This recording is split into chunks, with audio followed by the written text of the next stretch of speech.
first things we discovered was that there's this circle with another circle on top of it, and the proportions are identical to the size of the Earth and the size of the moon. See, how do you explain that? How do you explain this sacred geometry? I mean, one could think there was incredible intelligent design behind all of it, which I believe. Well, there definitely is. Whoever created the universe was a single mind.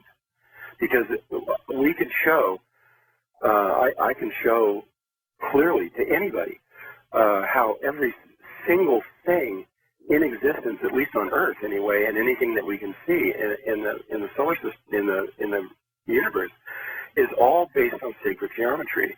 It's the same patterns over and over and over, created again and again and again. And even things that you would never believe were geometrical, like love and emotions and feelings, they're geometrical. It was Manfred Klein who was the one who figured that out.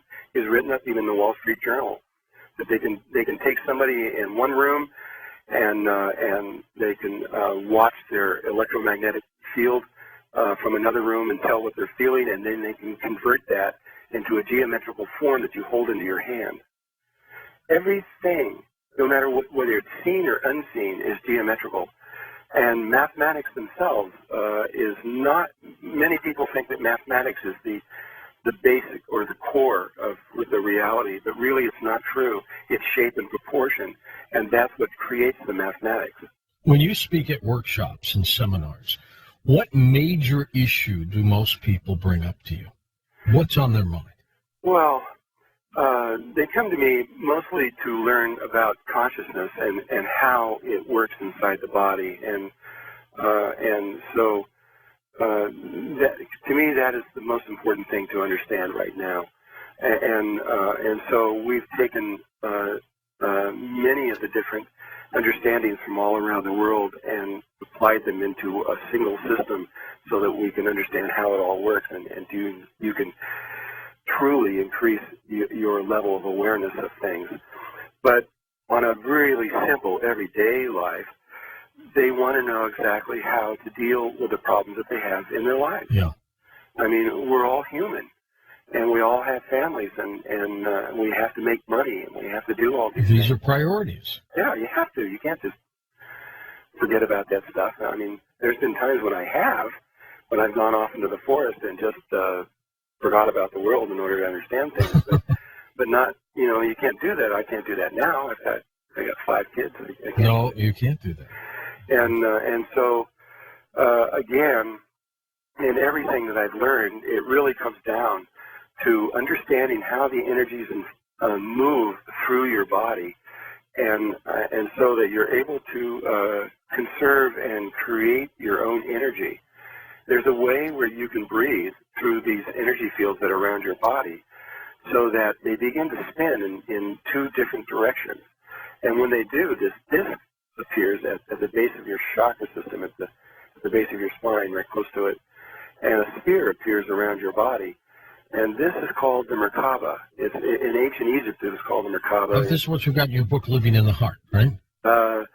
It's actually the Ancient Secret of the Flower of Life, Volume 1 and 2 is where we first talked about that.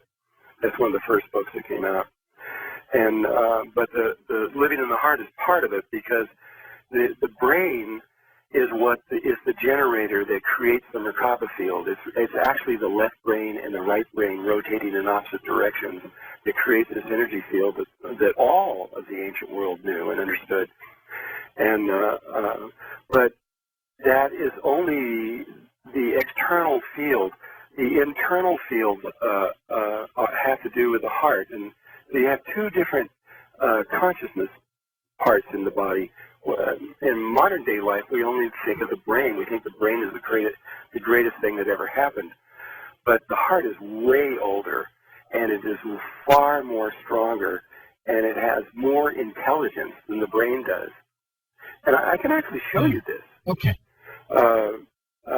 When you look at conception, and you look at a human baby, it begins as a sphere, which is it's all geometrical too. It begins as a sphere, which is the ovum.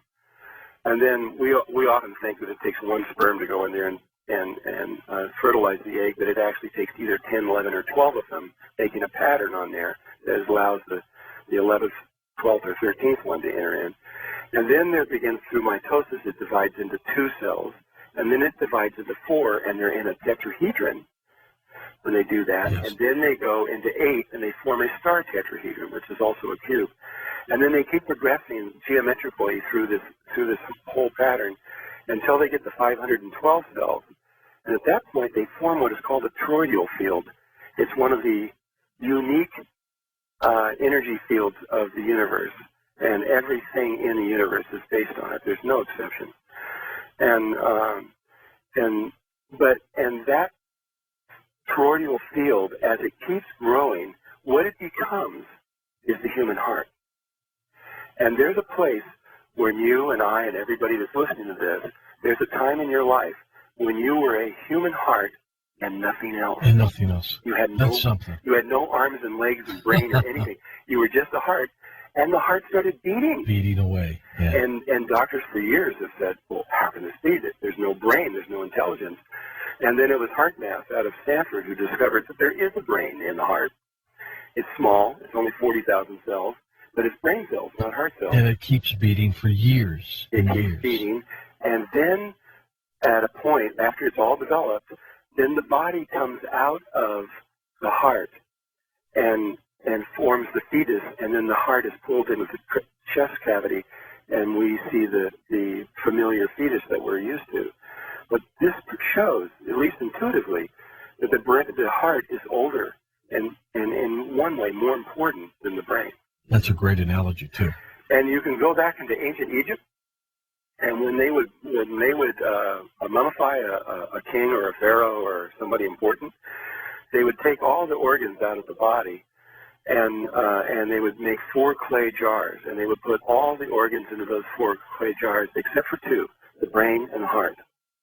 And the heart, they would put back in the body because they said it was essential. They couldn't move on to the other levels without it. What did they do with the brain? They threw it in the garbage can. They got rid of it, yeah. Because it was useless to them. And to understand that, it took me about 15 years. That's pretty good. That is pretty... Are you saying that consciousness may originate from not just the brain, but primarily the heart? Yes. This is what all the ancient teachings from the Vedas, from the Tibetans, from the Tibetan, all over, this is what they understand, and it's their secret of their secrets, is that creation itself began in the heart. The outer world, according to all of these people, does not actually exist. It isn't there. There's nothing there. It's just pure consciousness, and it's external. It appears external to us, but it's really internal.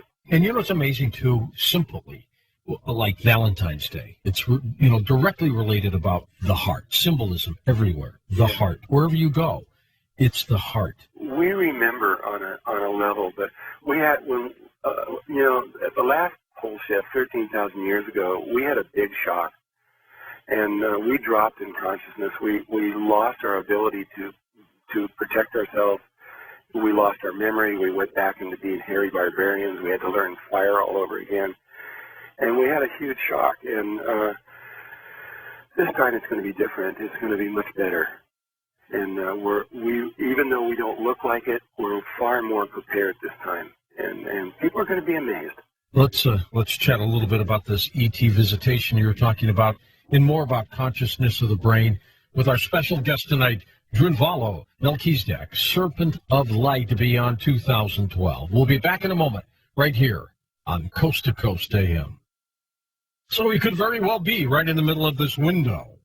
How long it goes, it's anybody's guess. Next hour, we'll take phone calls with our special guest, Drunvalo Melchizedek. We'll be back with more questions for him, though, on Coast to Coast AM.